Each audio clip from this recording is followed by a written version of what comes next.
Hi, welcome back to another episode of our CEO interview series. Today I'm joined by Nick Brown, who was the CEO of Batyr and is more recently the CEO of Streetside Medics, an amazing not-for-profit that give medical services to people in need that are on the streets and don't have access to it. I'm excited for you to join us today and hear all about his journey. Hi, Nick. Hello. Thanks for joining me today. Awesome. So I guess in terms of how we're going to start the conversation, it's always quite helpful for anyone watching to understand a bit more about the organisation that you work for and what you do. So if anyone that doesn't know what Streetside Medics do, please tell us a little bit more. Yeah, sure.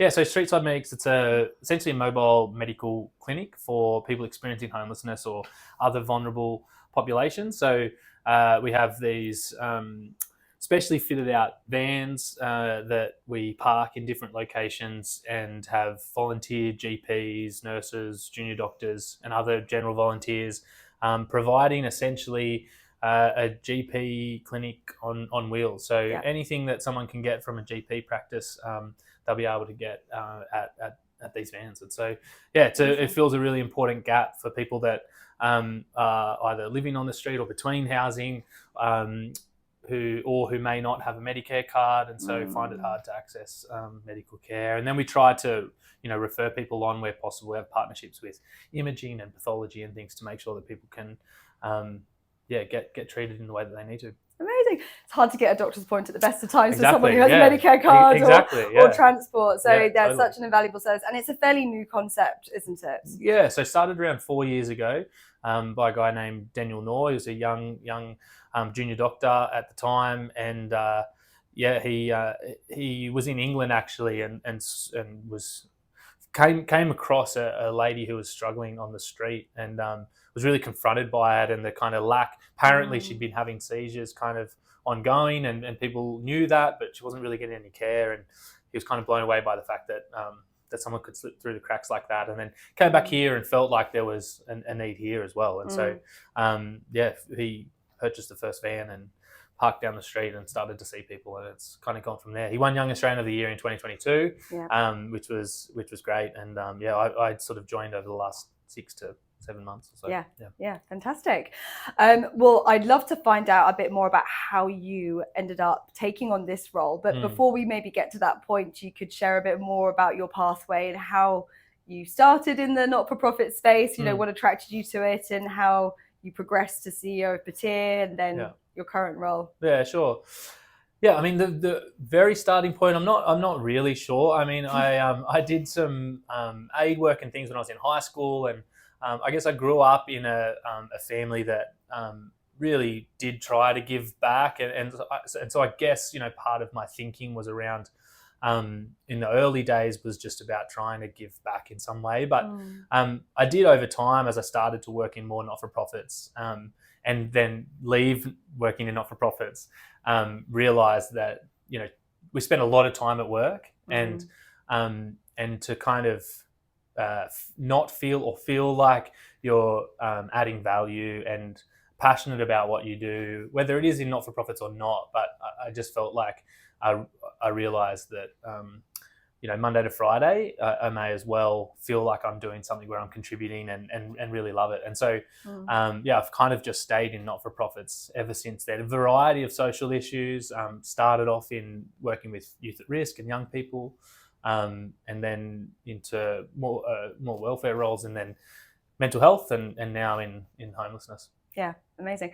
It's interesting the amount of people we see sometimes that have been in the not-for-profit space and they kind of go, oh, what's the grass like on the other side of the fence, and kind of go out and go, no, my heart, that's where it lies. I really need to be somewhere where I feel like I'm, having an impact and giving back every day. Yeah, and I mean, everyone's different, and I think, people contribute in different ways as well. And so, for me, it's a great way to do it through your job, but, other people do it through giving or through their spare time or volunteering or making sure that the corporate environment that they work in has an eye on social issues. So there's a variety of ways to do it, but for me it's it's nice to be able to kind of do this core part of my role. Cool.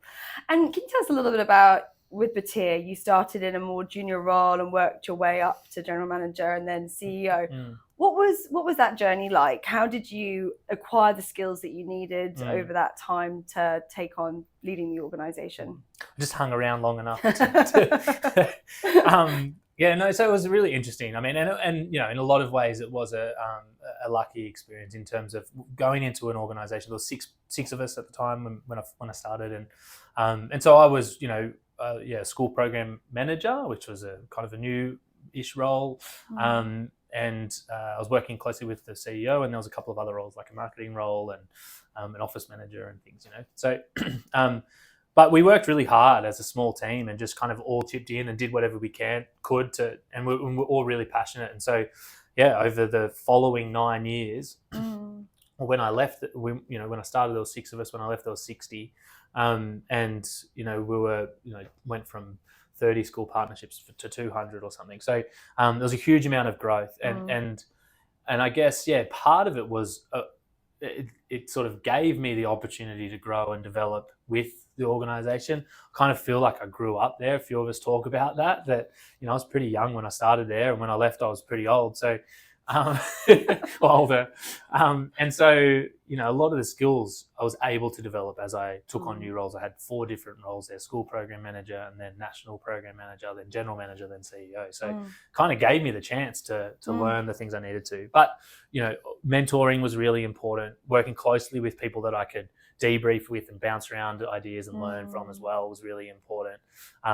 Training, I did little mini courses and all of those sorts of things. So I think it's a variety of things that helped me to learn, but I'm definitely still learning. And I did. I think the other thing was I learnt to be more confident in what I can do and lean on people on the things that I am not as good at. Being the CEO, there's a lot of areas you have to be aware of or have some skill set in, but you can't be great at all of those things. And so kind of whether you bring in team members to fill that gap, or lean on people, or have mentors in those areas, they can kind of help give you a bit more of a balanced And what attracted you to your current role? Why take the leap after, I guess, really good stint, 9 years plus with Batyr? What attracted you to join Streetside Medics? So like I said, Batyr was a much different place when I left them, when I started, in terms of size, and it was doing amazing work. We had started off just kind of delivering education programs, which we still were doing when we leave, and so critically important. And I think Batyr plays a really unique role in that. But we developed an app. We were rolling out digital offerings and products. We were doing much more work with government and policy and research. So I had felt like by that point it was this place that was doing great work and kind of needed, I think, was ready for someone else that from outside the organisation to come in, look at it all, and sort of take it to the next phase. And I'd had the opportunity to do that 2 or 3 times over the period, and so was ready for someone else. But then I looked around. I thought, well, where else would I go? Batyr is amazing.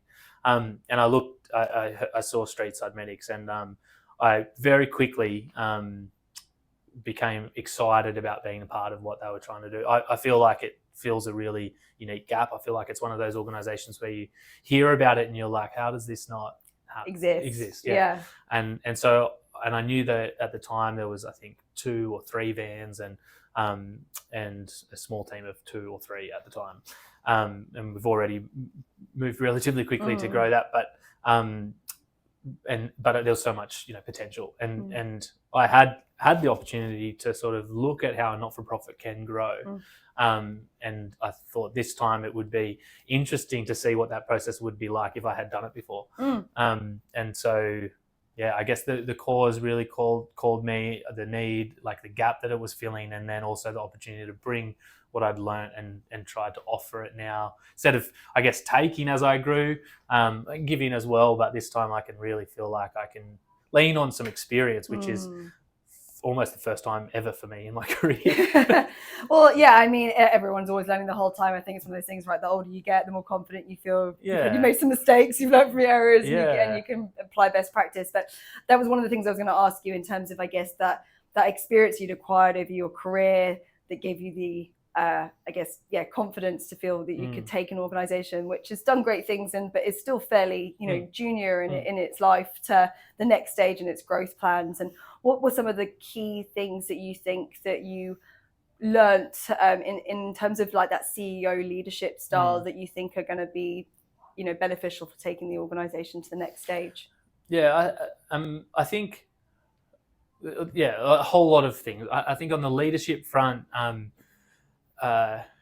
it's really easy to. I think the best thing that you can do is kind of get out of people's way. One of the things that I learned at Batyr was especially when you're growing an organization, you create a whole lot of systems and processes that you're convinced are the best way to do things. And then you step into a role where someone else takes that over, looks at it and says, why don't we do this? And when that first happens, it was really hard for me to go, well, there was a lot of reasons why we went this way, like maybe try my thing first and whatever. But you quickly go, okay, there's 100 right ways to do things. And actually what you want to do is bring people up to have the skills to do that work so that you can then focus on the next big thing or the next opportunity for the organization or whatever it might be. And so I think, leaning on staff, trusting them, and then trying to find the ways to help them grow and build confidence in themselves. I think that I grew confidence through just time, like just being around long enough. This is a whole new world for me now, and so there's elements of things where I bring confidence and other things where I have to kind of just turn up and put my best foot forward and see how it goes and be willing to adjust and change and be wrong and all of those sorts of things. And I really believe there's no one right way to do things, and I think that allows a whole lot of different perspectives to be valuable. And so, when you're writing strategy or developing strategy, having as many people in the room as possible is always helpful. And then just giving people the chance to make mistakes and try things. Yeah, nice. That's a very healthy environment. It gives people the opportunity to feel confident to develop and try new things, I guess. Yeah, and I think you can't, when you're in an organization that's growing, it's never done the thing before, and there's no real way of working or workflow or anything. Everyone's making it up, and so it's only going to make sense to lean on the few people that are there to be involved in those decisions. And what about your relationship with the chair and the board? Is that something at Streetside Medics that you're able to tap into? Is that something that you think is quite important in the success of the growth of an organization? Yeah, it's really critical. And again, it's interesting, as a CEO, I think it's one of the most important parts of the role is making sure that the board have the information to make important decisions and to keep them informed. I mean, I think the really interesting for me moving between organizations is, I went from an organization where I'd worked for 9 years. You develop trust and you develop a way of working and kind of an annual calendar of decision making, and it's clear who's responsible for what. To an organisation where the board don't know me, and it's a newer organisation, and so there's developing systems and processes and things, and there's been a huge amount of great work already done, and so to come in and sort of adjust and adapt your style to suit that new environment is really important. I think, and I think that's the same for any environment, whether it's with a team or an organisation. Not assuming you can just come in the way you want to with your personality and assume everyone else will work around that.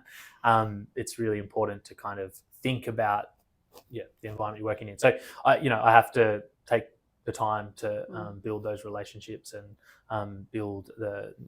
adapt to the new way of working. That's really helpful. I think that could be applied across any industry, not just the not-for-profit space. But really helpful to get that insight for anyone that's kind of thinking about maybe doing that transition, because we are seeing some interest coming from outside the space into the space. And is that something you've come across? Like, have you mentored people in your time across your roles that haven't worked in the not-for-profit space before? Yeah, a lot of people actually a lot of people have reached out to me. I've had lots of conversations with people in the corporate space who will say, I want to make the move across into the not-for-profit. What's the best way to do that? And I don't necessarily have an easy answer for that. I think one of the things is don't assume that you can't just transfer across in the next job that comes up. I think not-for-profits often are looking for people with a different background. They're not always looking for people with not-for-profit experience, although sometimes they are. So I think finding organisations where you feel like you can add value is really important, and then being able to sort of sell that value, talk about the translational skills, but then also acknowledge the difference. I think is really important. I think just in any interview, or some level of self-awareness around, these may be the things that I need to focus on. So maybe, I'm coming from a large corporate company. They, it looks like on the ASX, it's got huge amounts of money. And I know in the not-for-profit space, that's not always the case. But in realistic terms, we have a budget. We have to stick to the budget. They're always, the execs are always pulling from that budget to place it elsewhere. And so I understand what it's like to work within that scarcity at times. And so I think as soon as a not-for-profit hears that sort of example, they can picture that it makes sense. So. See the transferable skills, definitely. Thank you. In terms of who you've got at Streetside Medics at the moment, I know it was a fairly small team when you joined. Have you grown in terms of the headcount? Because it's volunteer heavy as well, I think you said. We've got around 250 volunteers, and we've just recruited and trained another 30 because we're about to launch our first clinic in Victoria. So most of all of the operations to date in terms of clinic delivery have been in New South Wales. So the volunteer group is growing, but the internal team or the paid staff, there was 4 when I started. There's now 7, and by the end of this financial year there'll be 10. So really exciting time of growth. And I think that, like, working in that environment before, I did learn a bit about the trade-offs that come with growth and kind of the pace at which in a not-for-profit, the things you need to be careful of in terms of that growth. So I'm really aware of moving and learn. Like, I think moving forward, growing, trying to bring in new roles and resources is the only way to really learn and develop and do more and do better. But at the same time, you can do it too quickly and miss some really important things, and particularly in healthcare where, patient safety and kind of best practice clinical care is really critical. So, we'll kind of have a bit of a steady growth kind of plan. Yeah, absolutely. So many processes and compliance to get in place, etc. What's the sort of ideal candidate look like to Streetside Medics? Who would fit in really well with the organisation if they were interested? Yeah, so for us at the moment, where it's a small team and growing, I think I really look for people that are comfortable, or even better, enjoy the grey in terms of lack of clear ways of working, often developing policies and processes. And so I think some people really like to walk into an environment, there's structure, there's real clarity, this is what I can do, what I can't do, this is how I work, and those people, I think, at times would find it difficult in an environment where there's not always answers for that, and you have to get there as an organisation, I think, to some extent. So I think that great, and then that kind of enthusiasm to bring forward ideas and bring forward kind of the interest and motivation and initiative to kind of put forward, maybe this is a good way forward for us because there's nothing that exists, and being willing to kind of get in and be willing to do whatever's needed is really important. And again, I think that's important anywhere, but it's particularly important in an organisation that's growing. And I think it's easy to say that or to want to do that, but I also think people need to have the awareness of not all of that is the same level of priority in terms of bringing forward ideas, or can always happen. And so also that flexibility to say, here's some ideas, I'll get back to work. Or I can help implement it, or whatever it might be. Yeah. And often we hear so much of someone who's happy to do like the big thinking, especially in a senior role, but then also be very hands-on and do the operational day-to-day. Totally, yeah. I think that, and I think that's in any role. I mean, we did some training on the weekend for all of our volunteers, and we were trying to work out how we were going to get the vans there to use them. And I went and picked it up and drove the van and dropped it off and stayed to do some of the training and things. And I think when you're a small team, it's kind of, we have volunteers who can drive the vans, but I think anyone should be willing to put their hand up and do those sorts of things as much as bringing forward the big ideas and trying to new things as well. Fantastic. Thank you. I'd love to hear a story, if one comes to mind, of something that has just been quite transformative in your most recent role in the last 8 months. You just said you went out, you see people on the street, you're servicing with the vans. What's been that one thing that I think in the last 8 months that's just made you think, this is why I do this job?